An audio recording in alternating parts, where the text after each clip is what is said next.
You know, back in the day, we used to say lights, camera, action. And here we go, right here on Uncommon Sense. Uncommon Sense Conversation. Man, there's so much uncommon sense going on in this world today, brother. My. This is Jay Howard along with Michael B. Wright Sr., better known as Big Brother Mo Better. What's up, Mo Better? Old man walking tall with Big Brother Rock. What's happening there, boy? What's happening there, boy? Yeah, what's happening? What's happening? What ain't happening, brother? Man, I told you, boy, get your popcorn and your Coke. It's going to be something serious. Get your popcorn ready. Get your popcorn ready. It's going to be unfiltered, unapologetic, but it's going to be about uncommon sense at thetruevision.net and also sinceyoux.com. What'd you say, my leader? I just said, man, buckle up, Buttercup. This is going to be a ride for the next 3 years. Bye. It's going to be a ride, Doc. They done approved the big, beautiful bill, bro. Yeah. When do we start giving bills kindergarten name? Big, beautiful bill? Is that the best you can come up with? That's the best you can go with. You couldn't even come up with a name or acronym or just something that sounds something. The big, beautiful bill. Yeah, like the Liberation Bill of America or something, but yeah. The Bill of Independence 2 or something like that. Yeah, something like that. Or Independence 2.0 or something like that. Really? You gotta come up with big, beautiful bill. Okay. We going there. Yeah, see how big and beautiful it is. Yeah, we'll see. We'll see how big and beautiful it is. Wow, player. These your boys, man. Remember, we just celebrated, or they celebrated Independence Day, right? Okay. I just need to remind everybody we wasn't even at the table at the table, but we celebrating with them. Like, hey, yeah, we celebrating. Okay. Man, we weren't even in the vicinity, even the ballpark to most of them celebrating. No, we was chattel back then. And still are. Yeah. Tell the truth, brother. Tell the truth, shame the devil. Still that's right, man. Brother. Still are, bro. So struggle is real. The first topic tonight, we got to touch on our black farmers. And this is that the black farmers are facing disappropriation of impact from Trump's tariffs and other policies, man. You think? Yeah, you think. I mean, they were doing bad without his policies. Now they really doing bad, brother. Yeah, double slam. Yeah, man. And again, when they had the big settlement as far as coming from USDA, trying to pay back the black farmers for what they went through with the discrimination. Then they came out with reverse lawsuits on that, saying reverse discrimination on that. So they paused that, man. Right. So yeah, black farmers been getting slammed. It's just what it is. And at the end of the day, if you can't get your stuff to market, and if you can't mechanize your farmlands, hey, it suck to suck, man. But that's what's going on right now, man. Yeah. Well, here's an interesting point I wanted to point out here. In 1920, black farmers controlled 41 million acres of farmland across the U.S. But by 2022, the number had shrunk to 3.5 million acres. That's it. And that was in 2022. So you can imagine what it is at this point. Right now.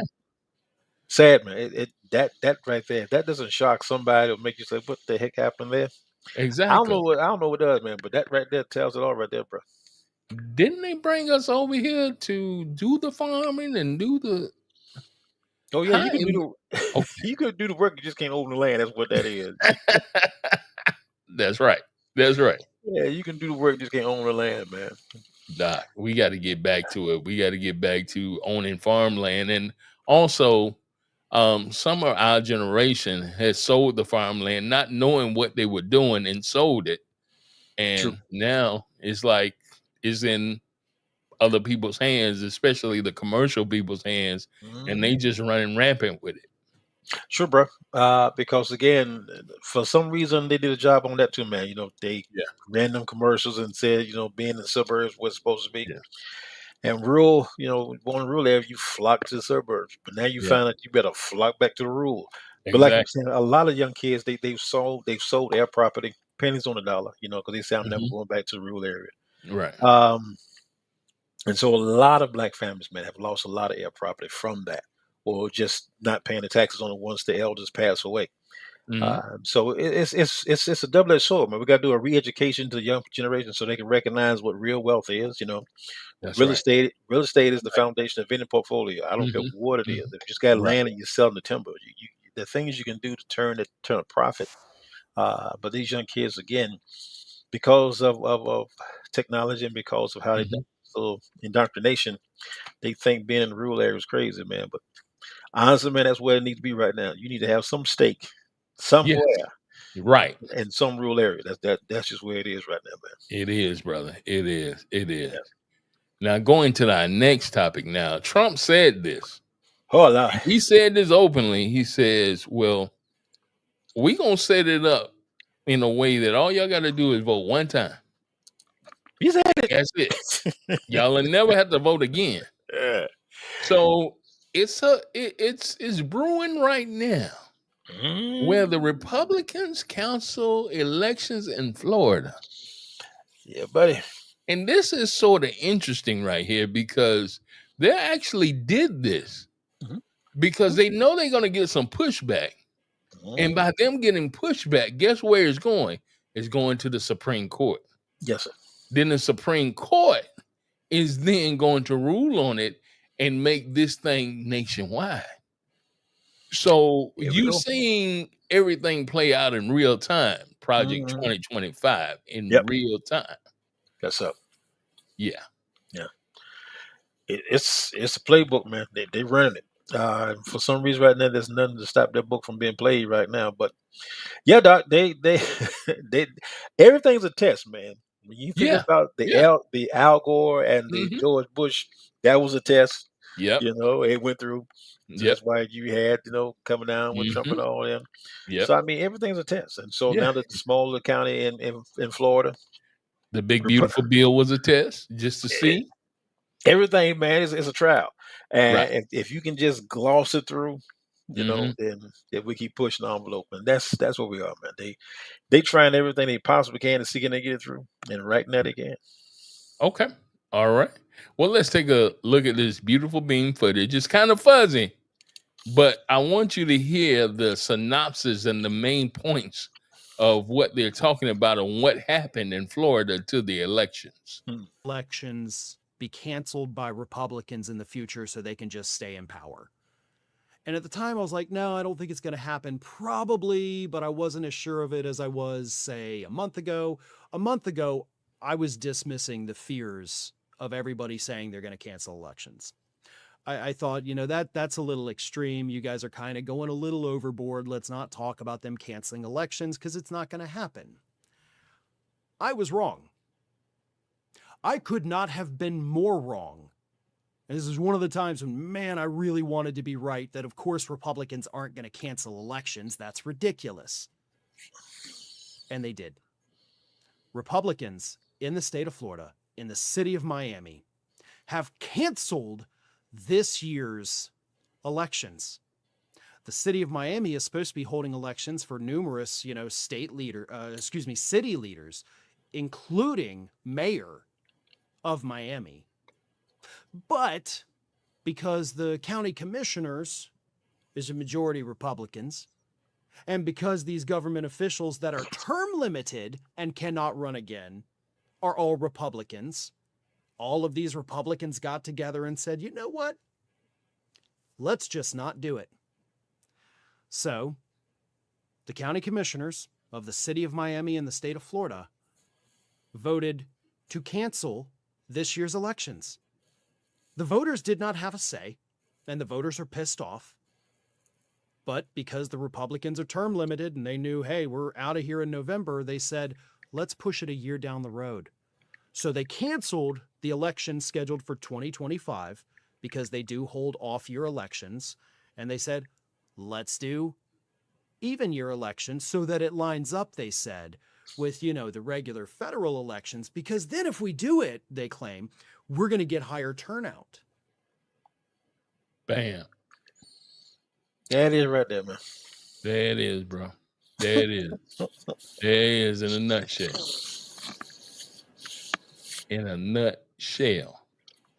And if it goes through, man, the rest is history, bro. The rest is history. Like I said, they're gonna get put. They know they're gonna get pushed back on. That's what they want. They want the pushback so they go up to the Supreme Court. Once they go up to the Supreme Court then can say, well, let's look at it on a nationwide basis to see if this can pass nationwide. Yeah. Yeah. So I have and I have no faith in this Supreme Court. No. Why we got a Supreme Court at this point? No. Why? Yeah.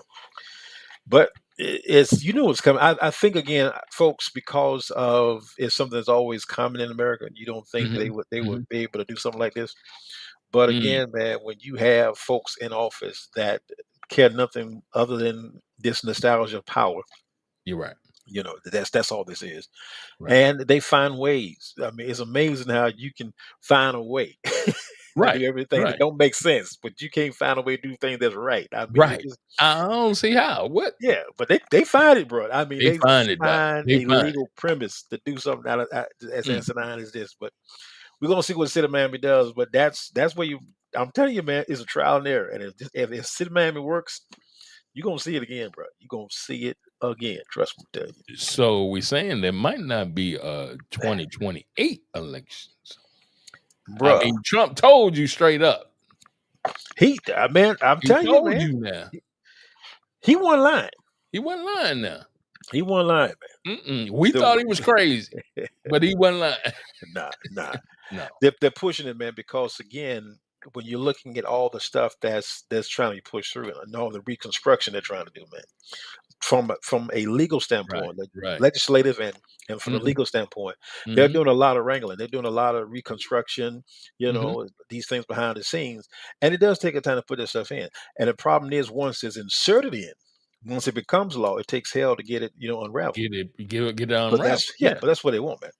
That's exactly what they want. Bro, it wasn't hell for them to get it done. It wasn't hell for them to put it in law or get it unraveled. It wasn't. But see, man, the crazy thing, man, I know it's late in the show, but when you're looking at a big, beautiful bill, most of this stuff don't kick in until after the midterms. And then the other stuff don't kick in until after 2028. So you know where it's going, man. They already know it's bad they already know. And most of them, it's a setup. Yeah. Most of the Republicans won't be in the first place, but secondly, they're gonna blame whoever's in there. It's on them. They're the reason why the economy is taking and all that good stuff because of the policy they passed. But it's residual fact, man. And so this is where a lot of stuff is landing. And again, the way they're timing this and the rollout, you can see that there's a scheme behind it, man. Yeah, you can see that. Clear. And brother, our next story, our thoughts and our prayers go out to the families there in Texas on the tragic flood that's going on there or that happened there. And all of the bodies and all of the dead people that they found. I mean, it's over 100 dead right now. Yes, but this is the kicker right here, is that Donald Trump guts the weather forecasting warning systems. And now you have this catastrophe. But guess what? It ain't my fault. It ain't my fault. I didn't do it. No. Ain't nothing changed. Dude, you fired this whole department. You fired them. Yeah, it did. But it ain't it ain't your fault. But the main screen, they ain't hitting it, man. Nobody's rolling that particular tape out there. No. Yeah, man. No. This on him. This is on him. This is on him. This is on your watch, Mr. President. Your watch. Yeah. This ain't got nothing to do with Biden. This ain't got nothing to do with Obama. Yeah. This is you. This is you, player. This is you, player. All day long. And it's amazing, man, how they keep trying to default to Joe Biden. I mean, it's always Biden's fault. He's always Biden. He's always Biden. Obama gonna have something to do with it too. Yeah.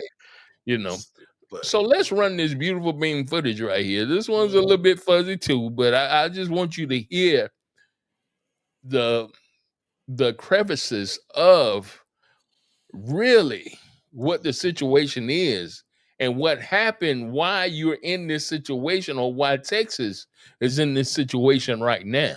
Leadership is about accountability. We've had presidents, one president specifically, Harry Truman, who had a placard on his desk that said, "The buck stops here. I'm the president of the United States of America.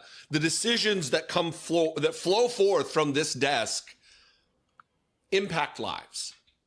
And when I make a decision, I'm not going to blame somebody else.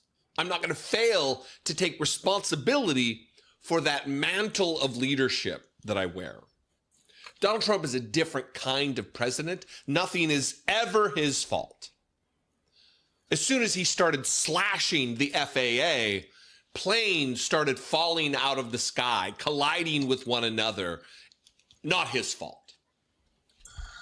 He did his insane tariff liberation day. The stock market crashed like only we see during depressions and recessions. Not his fault, even though the action he took predicated the stock market crash. Remember COVID? You remember COVID, right? Remember when Donald Trump was asked a question about his decision, his policies coming from the head of the president of the United States, when he said, "No, I take no responsibility at all for what's taking place." Dr. Fauci said earlier this week that the lag in testing was, in fact, a failing. Do you take responsibility for that? And when can you guarantee that every single American who needs a test will be able to have a test? What's the date of that? Yeah, no, I don't take responsibility at all. I don't take responsibility at all. And now, upon taking office a second time, he guts NOAA. He guts the federal agencies surrounding weather prediction, weather forecasting, weather alerts. And then when this happens and people don't get the adequate warning of this disaster, not his fault either. This is from February 28th. Trump officials fire 800 employees at weather forecasting and oceans agency. April 11th, NPR, major budget cuts proposed for the National Oceanic and Atmospheric Administration. And from that article, the proposal also aims to slim down NOAA's investment in some of its premier satellite technology called geostationary satellites by 44% compared to current levels. The agency currently has 5 in orbit, which provide much of the data critical for weather forecasts, as well as weather and climate research and coastal security.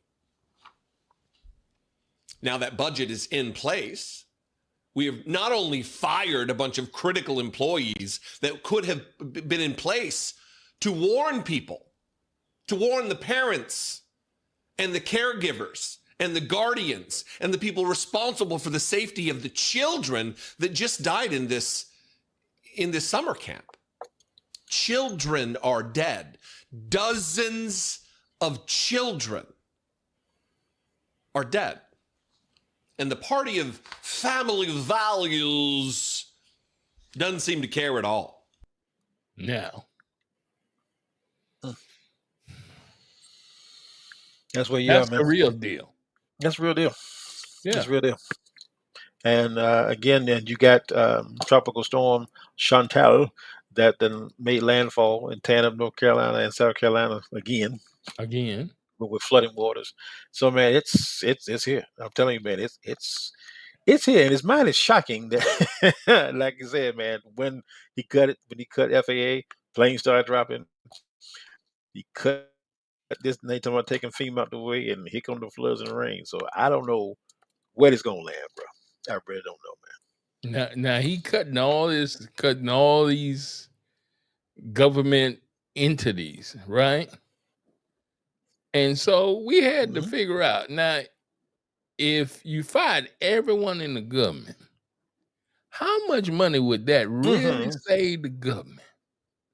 Okay, how much is it really going to be enough to really do something if you fire everybody in the government? So let's go ahead to this beautiful being footage, because this is something else right here. That part. Fired all 3 million government employees, how much would you save? You would save 4.3% of the federal budget. That's all. So the government is spending money on something else that represents the bulk of what the federal budget is. Ask a bigger question. If you go and give these trims to all of these agencies, you cut one part of an agency here, you trim it there, and then you say, we saved millions of dollars. It sounds like a lot of money, but it's not. So to cherry pick bits and pieces of one agency and another on the grounds that that's somehow gonna transform how the government operates, I think is a little short-sighted, a lot short-sighted. A lot short-sighted there. Thank you, Dr. Neil deGrasse. Yes, Yeah, man. Yeah, man. Like that's what we said, man. That's exactly what they did. They came in there and started throwing people out the window, literally. You know, you getting an email that you fired, and the man told you you're only gonna save 4.3%, if that much. Yeah. And then, like I said, we robbing Peter paper. You cut over here, you pull USDA in, you put all these things, man. But you just reallocating funds that's there. So you're not saving anything, man. No. That's the deal, and that's what's so sad. That if the truth is told, there's no savings going on anywhere, because you have not cut back on your spending, and all you did was reallocate funds. So, That's it. That's it. So this is like legal robbery right here. That's exactly what it is. That's all it is legal robbery. To pay for this big beautiful bill. Yeah. What that ain't gonna even pay for the big beautiful bill. I know, man. right? Really? Man. And when the Congress can tell, again, the director of Homeland Security, tell Gnomes, you about to run out of money in July. So I'm trying to see if she done ran out. But no, she got that big thrust, so no, she's not. Do you hear the name? The big beautiful bill. Bill is off the word. You creating a bill. Bill, boy. Oh, it's gonna be a bill, boy. It's gonna be a bill. Because how you gonna pay for this stuff, man? That's right. That's all you gotta ask. How you gonna pay for it? And it ain't gonna happen when folks things gonna happen. So we here, man. We here, bro. We here. Then you got the MAGA immigration hypocrisy. That's the other. Wow. Boy. How you gonna lock folk up when you was under the same situation? Your whole family. Plus your 2 wives. Whole family, bro. Okay. Yeah. Here we go. To green cards for me, but not for the where I expose MAGA immigration hypocrisy, one unhinged hypocrite at a time. And today we're talking about the loud, proud, far-right, festering piece of flesh that is Laura Loomer. And shocker, once again the call is coming from inside the house, because this self-proclaimed white supremacist, anti-immigrant, America First extremist who recently suggested feeding all 65 million Latino immigrants in the United States to alligators is an anchor baby. That's right, Laura Loomer was born in Tucson, Arizona in 1993. That makes her 32 years old. She was born to Jeffrey Loomer, an American rheumatologist, and Joanna Hill, a British nurse. She was literally just visiting from the UK on a tourist visa when they met. And when she gave birth to Laura, still not a US citizen. So that makes Laura the exact anchor baby that she loves to rage about. The exact kind of birthright citizenship that she wants to ban is the only reason she's even in the United States to spew hate in the first place. She owes her entire existence to the immigration system that she now wants to tear down. And truthfully, I really don't love giving this wacky failed congressional candidate any more attention than she so clearly desperately wants. But when she's got the ear of the president, and likely even other small things of his, plus influence in far-right circles that actually shape real policy, it's not just fair game. It's absolutely necessary.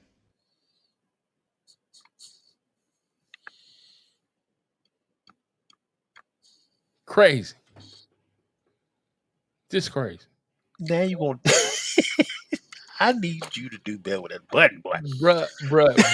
Sometimes I can't push the button. I just can't. Because push that. I can't let the people hear what I just said. Just said it. I know, right? Yeah. Dude. Man. Boy, when you First start, you had Elon in there. He gutted everything. He did exactly what you wanted him to do. And now y'all got this spat going on. Supposedly. Yeah, man. Now you starting your own party. The American Party. Really? The American Party. Okay. And he says American get back his freedom. Really? Dude. And you Really? were the main one trying to take it away? Oh, okay. Exactly. You was trying to take this thing away. I want to see that. So how can a non-American get back in freedom for Americans? I'm like, okay, just make it make sense. But your girl Luma, Anchor Baby, your boy Barron, Anchor Baby. You know, so if you look at these cats, man, all these Anchor Babies, but I guess what's good for the goose ain't good for the gander anymore. So I guess that's where we at, man. I guess, bro. I guess. Yeah. But according to him, the 14th Amendment was for the for slave babies. I still don't know how to take that. I don't know how to take that either, Yeah, bro. I don't quite know how to take that statement. Boy. And then all of it wasn't for slave babies. No. Mm-mm. You know, really? Come on now. Come on. But just like I said, man, this is where we are. But it's amazing, man. Again, the hypocrisy of this situation going on there, man. I mean, everything from whether we're talking about Israel all the way down here now to you talking about immigration, it's literally hypocrisy, bro. I mean, it is gross hypocrisy, but I don't see how we could just gloss this stuff over, man, and nobody in that circle say nothing. You know, Nothing. Say nothing. Don't say nothing. You know, don't say nothing. Like you even had Really? You even had Jeffries with the big beautiful bill, right? Bless his He rants and raves for 8 hours. He tried. So they're like, okay, go ahead. Okay, are you finished? Are you finished? So we can go ahead and pass this, so we can go to something else and move on our lives. Yeah, because it is what it is. It is what it is, man. You know, and that's what brings us to the next topic: the big beautiful bill. Hallelujah. No, it ain't no hallelujah. No. Hallelujah. It takes money from the poor. It gives to the rich, Doc. Ain't nothing new. They did that when they passed the first one, man. So it ain't nothing new. Are we living Robin Hood all over? This is a different kind of they robbing the hood. That's what I'm saying, bro. Yo, they robbing the hood for sure, boy. Oh, this is wild, man. But for sure. But it's let's break this down. This big beautiful bill, because how you gonna pay for it? They can't. It makes no sense. No, they can't. No, they can't. Here we go. Looking at income inequality, how will that be impacted? Yeah, so let's talk about two ways in which many Americans are going to be affected. The first one is Medicaid. We've talked a lot about Medicaid. The Senate version actually increased the amount of Medicaid cuts from $760 billion to $841 billion. The consequences is that something around 11 million people are projected to lose their Medicaid over the coming decade. And so after Obamacare was passed, the Affordable Care Act, we did a really great job of reducing the uninsured population in this country. And this is going to send it halfway back to where we were. I do not know of an example in history where we have instituted a major social benefit like Obamacare, ACA, whatever you want to call it, Medicaid, and then rolled it back so much. This is unprecedented in our history. We've always moved forward, not backwards. Now, if you remember one thing from what I'm saying today, remember what's on this chart, because we've talked a lot about how it helps the rich, hurts the poor. Let's just put some numbers around that. If you're in the top 20% of the country, you're going to get an average $6,000 benefit. These green arrows are what you get from tax cuts. The red arrow is what you lose from some of the spending cuts. But these people at the very top are going to get a 2.3% increase in their after-tax income and benefits and what they get from the government, essentially. If you go down here to the bottom 20%, what do you see? These people are actually going to be worse off. They get a very small tax cut. but it is completely, wildly offset. But what they lose from Medicaid cuts, from food stamp cuts, from other cuts, and so they end up actually $560 worse off, minus 2.3%. And again, I would say in 50 years of watching economic policy, I have never seen a package that was so regressive, that did so much to take money from the poor, give it to the rich, and take it away from the poor. This is unprecedented in our history. It is the most amazing piece of social legislation in the wrong direction that we have ever seen. And how do you allow this to happen? Because of what they wanted, man. Yeah, you're right. Truth be told, man, again, it's that's what I'm saying. You cannot blame all of it. You can put some blame there. You can't blame all of it on 47. No, because first of all, 47 ain't that smart to come up with nothing like this. No, just look at his tariff plan. Yeah, So you can tell he is not smart enough to do any of this stuff. It's those career politicians, man. It's the Senate and the ones in the House of Representatives. They're the ones that want this stuff, man, because again, the legislation is crafted by your lawmakers, by your legislators. Right. That's where you can. So you're talking about Alex and you're talking about them as far as these organizations coming together, crafting the legislation. And then, of course, you come to Congress. Because, again, when you have Marjorie Greene get up there saying, I didn't know it was in the bill, that means you didn't even read the freaking bill. Read the bill. But you still voted for it again. That part, so it's like, dude, you can't make this stuff up. No. So again, it shows that 9 out of 10, most legislators are not even in the legislative process. They're just signed off on whatever they're given. So that's why you got this the way it is. And so when you're looking at where that legislation came from, it didn't come from your Trumps and all them. They just got in there. That thing's been circulating inside of the conservative movement for years. They just finally got a nut big enough to come out there and push it, and booyah. That's all. We just need your signature, man. We just need your John Hancock. We don't need you to think. You can talk all you want. We just need your hand signature on these documents to make it law. Right. And so that's where you are, man. Yeah, you don't need to read nothing. You don't need to make nothing up. Just sign. Look at his executive orders, man. I mean, he had somebody telling him what he was reading, what he was signing. So you got a cat telling you what you signing. Like, dude, you can't. So if that tells you, man, the quote unquote most powerful seat in America, as they're telling y'all, but you know what you're signing. You didn't even read what you're signing. So that lets you know, man, again, who's in control. It's not 47.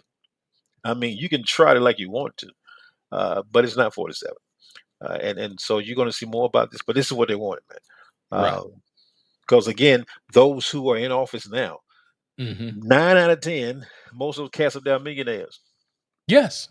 Most of them, if not all of them, are multi-millionaires. Yeah, that's why they want to get up there.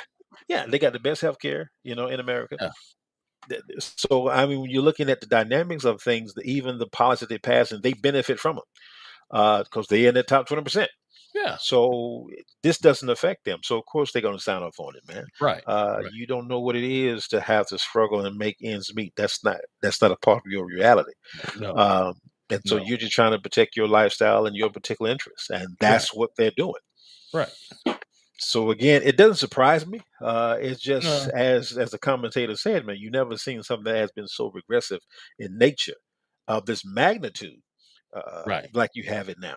And again, for those Republicans to sign off on this, man, I do believe, man, it should be some serious blowback when you talk about, But again, the effects don't happen until after midterms and after 2028.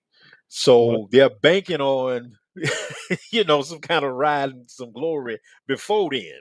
Well, speaking of blowback, we had to find something that would give the true unfiltered summary of the big, beautiful bill. And I mean, it's unfiltered for real. It's probably what most people want to say. But they can't. But they can't. But of course, here on Uncommon Sense, we don't get. We're gonna let him go because this is how most people feel anyway. Bless why their not? heart. I know, right? So don't blame us because we let him go. We told you that is unapologetic and unfiltered. We tried to tell you. Just pray Here for we go. sanity. Yeah. Sanitize the ears. Here we go. The more interesting and hilarious things about the big, beautiful bill that just got passed in the House today is the timing in which some of these cuts are set to take place. Now, for the remainder of 2025, we're probably not going to see too much. Obviously, the funding that goes to ICE, that's immediate, right? So prepare for that. But as far as cuts to Medicaid and SNAP and WIC and all this other stuff, we're not going to see that this year. Nah. The first wave of cuts aren't scheduled to kick in until right after the 2026 midterm elections. That's suspicious. And what's even more suspicious is that the brunt of the cuts aren't expected to take place until after the 2028 election, if we even have one. I mean, at this point, we don't know. Now, you might be asking yourselves, why would they do that? Why not? If they wanted this shit so bad, why not kick this shit off right now? It's because they know, the Republicans and the GOP and Donald Trump know that what's about to happen is going to be bad for the American people, and they don't want to take the blame for that. So instead, what they're doing is that they're simply delaying, right, the cuts from taking place until after they've already been voted out of office. And they are banking heavily on the wildly uneducated population of the United States of America to blame whoever's in power at the time, even though it was them that pushed the button in the first place. You get what I'm saying?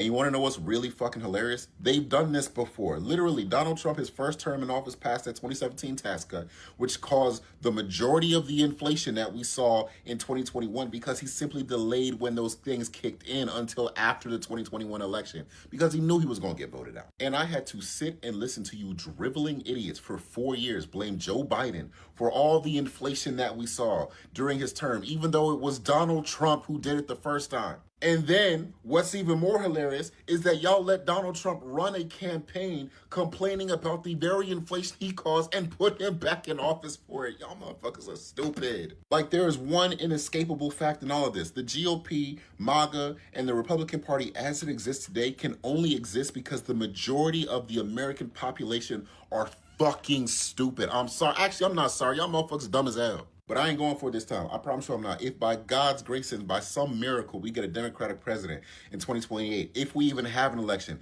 I dare one of you limp brain motherfuckers to be in my presence talking about he got elected and gas went to $5. I'm slapping fire out of all you bitches. I swear to God Almighty. Yeah, there it is. I guess can't get no clear than that, shot it. No clear than that, shout it. Oh boy, I told you it was unfiltered. But I feel my brother. You know what I'm saying? I feel it. But the brother was right on point. He was, man. He nailed it. That these cuts and stuff is not going to happen until they out of office. Mm-hmm. So then they can put the blame back on the other party. That part right there, whoever's in control. Yep. Except where the blame's supposed to be. At the feet of your boy Trump and the Republican Party right now, man. Right. And most of your heavy hitters, like again, Mitch McConnell and your boy Tellers, they all coming out. You know, so this is interesting. All your heavy hitters, are retiring. They say, you know, then in the 90s, I'm done. I guess you are, because you recognize that you done jacked up some things for America. Right. And you don't be nowhere in the mix. And you know you don't win against principles that you said that you had. Right. And now, I mean, come on, man. You damn near 90 years old, still sitting there. It's about time for you to leave anyway. Yeah, man. But where they gonna go? Nowhere. Where you gonna get paid to do nothing other than up there? So that part. Well, just like you said, they millionaires already. So they millionaires, boy. Oh, Doc, they going to the beaches of the world when they get through with this one. You know, and even when Jon Stewart did the expose on Trump's tariffs, and he came out to who made these crazy trade deals and stuff like that, and it was his trade deals. You know, his trade deals. It was his trade. He told me who made these crazy deals. Negro, you did. You did. But now they bad. I was like, really, dude? Really? You know, you don't want to tore up NAFTA now, and then you crafted one with Canada and Mexico. Then you come back and say that one bad. That was bad. But that was yours, dude. That was yours. all day long. All day long. So that's where you are, man. And like he said, like I said, I wouldn't probably use the word that the brother used, but No, I wouldn't either. But I mean, it it just shows you the frustration and the anger. Yeah, but you can't get no clearer than that, bro. You can't get no clearer than that, dog. That's just I felt my brother, you know. I felt him. I felt his soul, you know what I'm saying? Yeah. I felt him in his chest. Yeah, bro. That came from his heart, that boy. From his heart, dog. That came from his heart. Because he meant when he said I'm gonna slap the fire. He meant that. Yeah. He meant that. He meant that.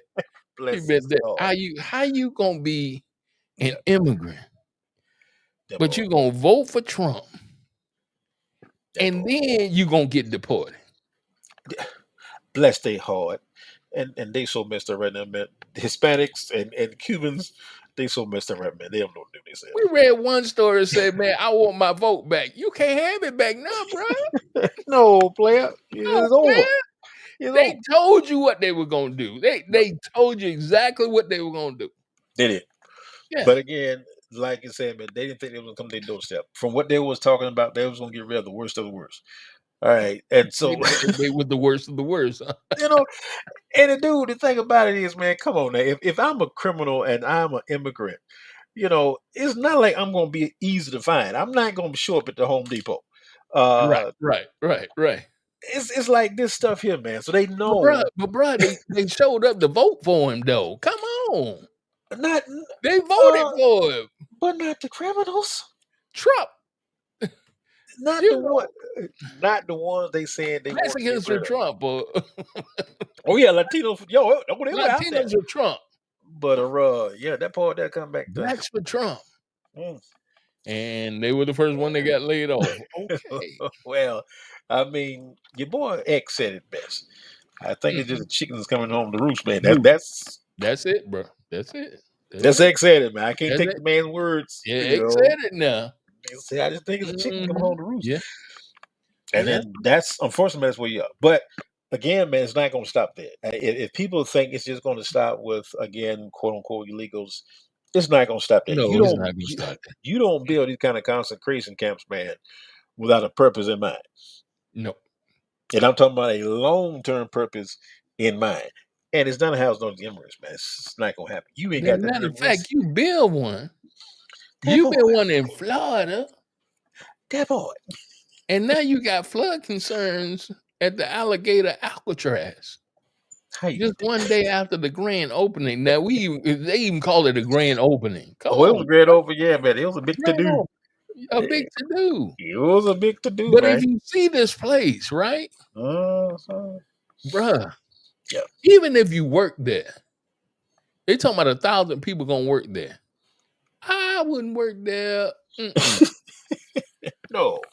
Because you're around alligators and all these animals that can eat you. There's one way in and one way out. One way out.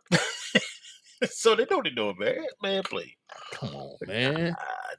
It's again, man, it's the stupidity of it, but man, you can bank and believe, man. Somebody somewhere is making money. You don't build something like that, man, for no reason at all. Matter of fact, let's run the beautiful beam footage right now. Transportation workers digging holes across the main entrance. They say a sign is going up calling this detention facility Alligator Alcatraz. During and since the president's visit, as expected in summer months, those afternoon thunderstorms easily create flooding, and in swampy areas like this one, plenty of mud.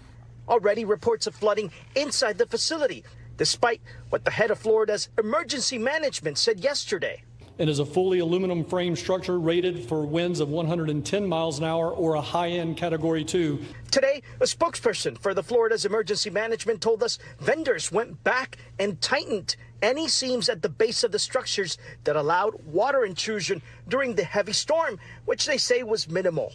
The state says the Dade Collier Training and Transition Airport will have the capacity to house 3,000 people. It'll be staffed by about 1,000 folks. And while the state hasn't said who will be staffing it, we did get a hint at Tuesday's roundtable. 200 men and women, soldiers and airmen underneath Major General John Haas's Command. Last week, a spokesperson for the Florida National Guard told NBC6 they would have soldiers at the facility starting July 1st who would be helping with site security and would be here as long as necessary. Alligator Alcatraz. Impact from this, of course, on the surrounding wetlands, still a concern for many. The partnership with the state has been great. Acting ICE Director Todd Lyons tells us the goal is to keep detainees here no longer than 2 weeks, where they can appear before a judge and be deported from the camp's existing runway. Is the administration still going after the worst of the worst? We are. But according to data reviewed by NBC News, almost half of those currently in ICE custody have neither been convicted nor charged with a crime. Back at the entrance of the facility, constant activity. You even see local food trucks going inside. And something interesting to note here, some businesses choose to block out their name and Department of Transportation number. We have asked state officials when we should expect detainees to arrive at the facility. They referred us to immigration officials. Those officials have not answered our questions. Bingo. There it is. First of all, you say it's a partnership with the state of Florida. Really? Who is the governor of the state of Florida? DeSantis. DeSantis. Really? Really? Okay. Really? Yeah. Then, bro, these are tents. That's what they is. These are not buildings. So how you gonna seal them up to where water's not gonna get into them? They're supposed to be these aluminum structures. Okay. Okay. Did they put up in 9 days, dog? In 9 days. Then you're gonna have the military. That's what he said. The military to be the staff. So that's where that 1,000 folk coming from, Mike. Because you can't. Ain't nobody crazy enough to do that job, man. No, and you ain't got nobody on. You ain't even hired nobody to cover it right now. Nobody. Man. So you got to pull in military, which is again against the Constitution. Then you got vendors coming in. Poor babies. Vendors. Mm-hmm. Vendors like food trucks and stuff like really? And then blocking their names out. So you won't know who's going in there. You won't know who's going. Hey, you know? I can't have, no backlash on my business. Yeah, man. But again, bro, at the end of the day, I'm telling you, man, you don't make that kind of capital investment in that amount of time without having some dollars flowing somewhere. And when you just infuse ICE and immigration with $150 billion overnight. Overnight. So, man, you know where this stuff is going. But wait a minute, I thought DeSantis and Trump was fighting with each other. Oh man, there's no honor among thieves, man. They made up. That's what you did. Bro, this is about dollars, man. I mean, I don't care who it is, and I don't care what the rival or whatever you want to throw out there. When it comes down to dollars, I don't care as long as I'm getting paid. And DeSantis on his way out there, so he don't give a flip. He's just trying again to make sure that his coffers are filled before he leave office, and that's all he's doing, man. The damage of DeSantis is already done. You can't undo that. Right. But again, for-profit prison companies, you looking at contractors, these cats are making a killing off immigration. I mean, that was the whole thing. And so you're here. And so if you can find that cash trail, which is going to be a hard thing to do, but if you can find that cash trail, bro, and follow it, you will know why it's where it is. Because again, you don't make that kind of capital investment in 8 days in that kind of terrain, and somebody's not getting a check somewhere, bro. You can't. You said that was $150 billion already. They cut the check. So they just fund one of the largest quote unquote law enforcement agencies on the planet. Yes, ICE. And ICE is, man, ICE is coming to you. So I mean, when you're looking at the dynamics of it, bro, this is why you're seeing how things are being played out as far as who's at the table and who's getting the cut. So again, the dynamics are there, but this is why I'm telling my peoples, like your Jamal Bryans, even your boy, Roland, bro. Come on, man. That's a bigger fight here, man. That targeting got nothing on this. Nothing. They can't touch this. They can't touch what's going down the pike now, man. And so to divert attention to a target to move it off the real target. You know, so That was good. I know like it just came up to me. Playboy, you gotta it be just quick. came up to you. You know, so that's what they doing, man. But So, I have no clue, man. I have no clue. so ISIS Hmm. is the new Brinks. Cash cow, baby. Hmm. They rolling, Wow. man. They Private. rolling. Yeah. They Private. rolling, man. They rolling, Doc. And so and I'm telling you, man, you check out those for-profit prison corporations. That's probably going on our next show next week. Oh yeah, that's on the next show. Yeah, we Because got to get those that. cats, that man, oh man, Yeah. it is amazing how those things, and I say amazing because they've picked every part of incarceration. They've picked that thing apart, man, from Yeah. monitoring again to food to medicine. I mean, they've picked that thing apart from stem to stern, and they're making a killing off every single dynamic of incarceration. I mean, every single dynamic. Every single. And so now you're doing the same thing with immigration. You're talking about lawyers, you're talking about judges, you're talking about again food, you're talking about again security. All these dynamics, man, they've picked apart and they put a price tag to it. Mm. You know, and that's what they've done, man. That's what capitalism does. It takes whatever entity it wants to profit out of, and it picks it apart. It section off everything, man, and you become a dollar sign. And so they've criminalized immigration to the point now. Well, now they know that's the next cash cow. You know, they moved from healthcare, then they moved to immigration. So if you see how they've done it, man, they're going around the spectrum, bro, and they're just making whatever thing they want to monetize. That's exactly what they're doing, bro. And they're coming for education next. If they haven't already put their teeth into that They one. done got education. Remember Yeah, last man. week? Remember last week? Yep. Yeah. Well, they took what, 6 billion? That part. 6 billion away from education from them babies, man. You know. So it's gonna cut out the after school programs. It's gonna cut out, you know, the the food for the babies. That's and see, man, that's again the dynamic that I don't understand why you go after a target when you got this situation going on, man, where you're gonna have kids affected next year. They're not gonna be getting again adequate food. Tennessee, man, is already talking about what the hell they getting ready to catch. Yeah, exactly. As far as and again, that's the thing that I don't understand. You vote against your own. You look at quote unquote, it's in your Tennessee, it's in your Kentucky, and Mississippi. All those things are going to be affected now by these policies, and you vote against your own interest. You know, and you're going to try to make up the deficit with what? Your tax base is not there. So how are you going to make up the deficit? You can't. So somebody down that totem pole, man, is going to suffer because of this stupidity, and it's going to be the most vulnerable. Yes, it is. And I'm telling you, man, these churches better do some serious retooling as relates to on the ground, getting folks ready for this stuff, man, because the safety nets are gone. Right. You know, they started, man, back decades ago, but now they've made it so that it's for sure. Whatever safety net you was banking on, that thing is gone, man. It's gone, bro. It's gone. It's gone. And if the young people don't wake up to what's going on, Doc, to understand that the old school is putting things in place to protect their lifestyle after they're gone. You know, it's the same dynamic, but they're making it so that their particular interest is protected, so their children's children, you know, would benefit from this stuff. And if the younger folks down that totem pole don't understand that same dynamic, you know, you got to start. The old school got to even teach the new school what's really going on. Well, them boys better wake up quick. Not telling them go after Target. Well, they better wake up quick. The Dollar Tree. What? Really? And some of these folks need Dollar Tree.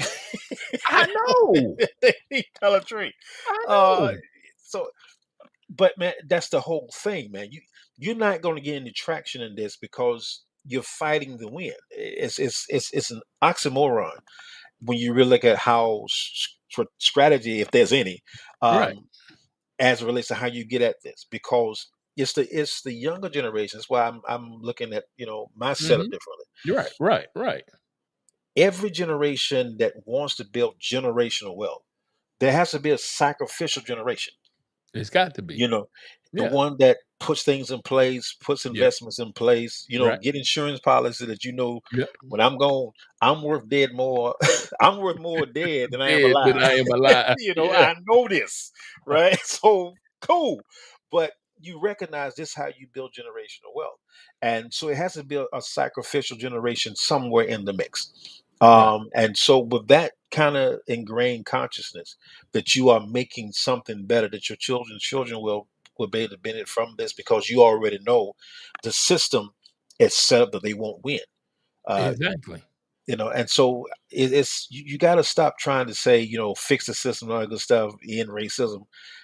As long as America's going to be around, I pretty much guaranteed racism is going to be around. I'm pretty much banked That's on that. guaranteed, right? That's a guarantee.